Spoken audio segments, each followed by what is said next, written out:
A seasoned Hollywood veteran, grappling with a prolonged hiatus from the industry, is on his way to research for an upcoming project. The director's cousin, Packy, gives him a ride to the location since the actor wanted to see the location. Packy is excited since the actor decided to come back in his cousin's movie, but the actor feels otherwise since this is just a minor role in an independent film, and he just wanted to get a feel for the character. Packy takes out a cassette and plays the audiobook on Titanic. He appreciates the actor for doing the audio tape for the movie, but the actor says that it is not him and someone else doing his voice. Packy tells the actor that he doesn't believe him, so the actor tells Packy to rewind and play it again. After hearing the words, the actor gives an improved delivery enhancing the feel of the scenes. Packy definitely feels it and says that was awesome. Soon they arrive at Archie's ranch market. The actor asks Packy about the plan, but Packy tells him that it's all up to him. The actor is surprised to find that Packy is not going to stay with him. Packy assures him that he will come back, and the actor tells him that he will be needing an hour or so at the location. But before leaving, the actor once again confirms with Packy about him coming back, and after Packy promises to be on time,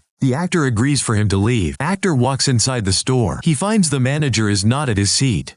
The actor starts looking around and he comes across two customers who recognize him. Even though they are surprised to see him there, they let him be. He finds the movie tapes display and notices one of his own put on discount. He tries to take the sticker but is shocked to hear someone telling him to put it back. It is a woman on PA announcing to one of the regulars to put back an item since he had never bought that. The actor notices the woman is the cashier and her name is Scarlett. He walks over to the counter and sees Scarlett skillfully bill the items without even taking the items from the basket, and she even reminds the customer to go get the milk. The shocked customer goes back after noticing that she indeed forgot the milk. Scarlett calls forward the next customer, and she notices the actor standing too close. She tells him to move back a little, and the actor questions her about how she could do the thing she did before. Scarlett answers that it is not difficult. The actor is shocked to hear this and wants to know if there is any special training to remember the numbers like she does. The appreciation does not sit well with Scarlett, and the actor goes on to ask whether the other cashier could do what she can, and Scarlett calls out to the other cashier, since she got the golden lane and she does not get any customers. Scarlett also mentions that the other cashier is sleeping with the manager, and Scarlett is the one handling the floor. The actor is surprised to find that there are different lanes, and Scarlett points his eyes towards the sign stating that this counter is for 10 items or less. The actor is fascinated to discover the existence of this lane. Scarlett asks who he is, and before he answers, she reveals that she knows that he is an actor and asks what he is doing here. The actor wants to meet the manager and research a few things. Scarlett finds it curious as to what he might learn in a place like this. The actor points out on noticing her change hands for every other customer. Scarlett asks whether all actors are like him. Right then an old man walks out from the office. The actor asks if he is the manager. Scarlett tells him that the old man is Lee and he is a standby for the manager. The actor follows him around doing what Lee does. After some time, the actor goes to the manager's office and uses the PA to appreciate Scarlett for doing a good job. He also calls out the other cashier for slacking off. Hearing this, the cashier stands up and walks out of the store. Soon, Scarlett empties the cash register. The actor tells her to stay back for a few more minutes, but Scarlett says she has somewhere to be. The actor says that the guy who was supposed to pick him up has not come yet. Scarlett tells him to call someone to come pick him up. The actor does not know the guy's phone number and she tells him to take a cab. The actor wonders if they will take his card. Finding it ridiculous, she tells him to call a manager or something. Right then, the actor remembers and calls his agent, but sadly he learns that there is no one available on the road to come get him. The actor reveals this to Scarlett, and not having the heart to let him be here, she decides to give him the ride. Excitingly, the actor follows her out and compliments her dress. But unfortunately, she left the car keys back home. The actor asks where it is and she tells him that it might be with her ex-husband. The actor is shocked to find that she had a husband. Scarlett reveals that she is still married since she could not afford to get a divorce. They walk and soon reach her house. The other cashier walks out following the guy, and the actor realizes that he must be the manager. Quite a relationship going on there. The man also recognizes the actor and asks what he is doing there. The actor answers his questions and Scarlett explains the situation and that she is giving him a ride. However, the man continues to point out at Scarlett's getup and reminds her how he insisted her on not attending the interview. The actor is surprised to hear that and asks for a confirmation. The man continues to mention that she is only suited to work at the grocery store and never get an office job. The man and the cashier head inside, and Scarlett goes after him to push him down and get the keys and cash, since she worked her bottom off while they lazed around. The actor looks worried hearing the commotion inside. Scarlett walks out with the keys, and as they get inside the car, the actor asks her if she is okay to drive. Scarlett says she is fine and reverses instantly to hit the car at the back. It is the cashier's car, and she freaks out to see what Scarlett had done. Down the road, Scarlett stops the car to realize that her shirt is torn and she cannot attend the interview like that, and she cannot go back home with the commotion she created.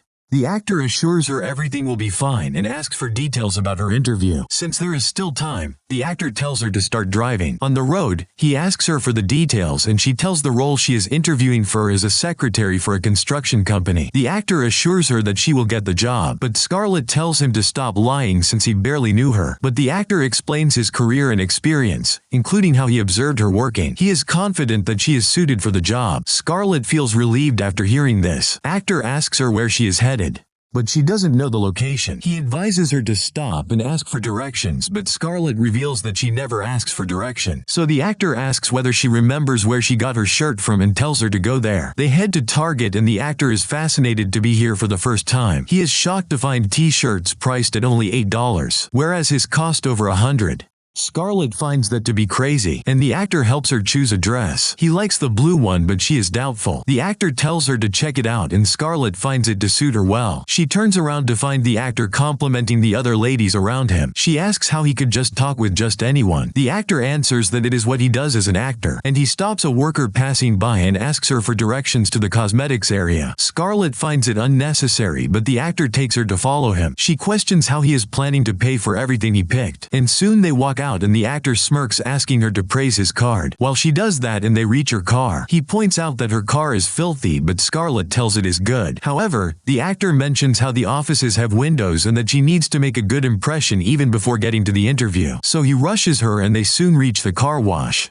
Scarlett heads to the bathroom to get changed and do her makeup, and the actor stays back and joins a kid to watch the car get washed. The actor then joins the other workers at the car wash to wipe down the cars and even gets praised by them. After a while, Scarlett returns and the actor mentions that she indeed looks like the office secretary. He asks her how she is feeling, and Scarlett mentions that she feels like puking right now. Well, given what she is headed to, the actor says that it is right that she is feeling that way. He also mentions how he got his first job when he was much older than her and that given the opportunity she must only focus on the interview. Scarlett asks what she must do, and the actor suggests they do a mock interview right there to get her to be prepared. Scarlett agrees with his idea, and they proceed to go on with the trial interview. The actor asks her personal questions and Scarlett wonders what that has got anything to do with being a secretary in a construction company. Seeing her behavior, the actor questions when was the last time she ate. Scarlett takes a second to think about her last meal. The actor suggests they get something to eat since she needs some proteins and that she needs energy to focus on the interview. They head to the drive-thru and the actor orders takeouts for them. They find a good spot to have the meal, and during this time, they have an intimate conversation with each other. The actor comes up with asking her to answer 10 things or less she hates and likes. Scarlett follows through and tries answering them but comes short for things she likes. Scarlett asks the actor to answer the same and finds him going over the number, but she lets him be since he has helped her so far. He smiles and tells her to finish her meal. They hit the road soon and the actor asks her to sing along. Scarlett enjoys singing with him, and after he is done with his song, Scarlett suggests he sing a song in Spanish. He likes the idea and follows her to sing along. After singing, the actor asks the meaning for the song and she translates each line of the lyrics. They continue to sing for the rest of the journey and soon reach the building. The actor checks one last time and wishes her good luck as she walks inside. The receptionist is organizing some documents and the actor watches him perform systematically and sits like him. The receptionist looks at the actor and he praises his work. Hearing the compliment, the receptionist says that the actor makes him want to be a woman, and the actor replies that he has that effect on people. The receptionist smiles and goes on with his work. We see Scarlett and the actor walking out the building. They get in the car and she tells him that she no longer has to go to the market. The actor smiles and tells her how proud he feels of her. Hearing this, Scarlett says that she wants to add this to the list of 10 things or less she likes. The actor mentions it is time and asks if she knows how to reach his destination. Since she hates asking directions, the actor suggests she starts learning now. They stop at a store and Scarlett asks the man at the counter for directions to Brentwood. They remain silent for the rest of the journey as they watch the changing surroundings. It is night when they reach his place. As the car comes to a stop, neither of them has the heart to say goodbye. But the actor takes the lead and says that he loves to hang around but he has work tomorrow. Hearing this, Scarlett realizes that he has decided to take on the role and feels excited. The actor mentions he does not know how the project is going to go since the director is new, but he continues and tells her to repeat and that they form a pact to live, to work, and that they are just getting started, even though they will never see each other again.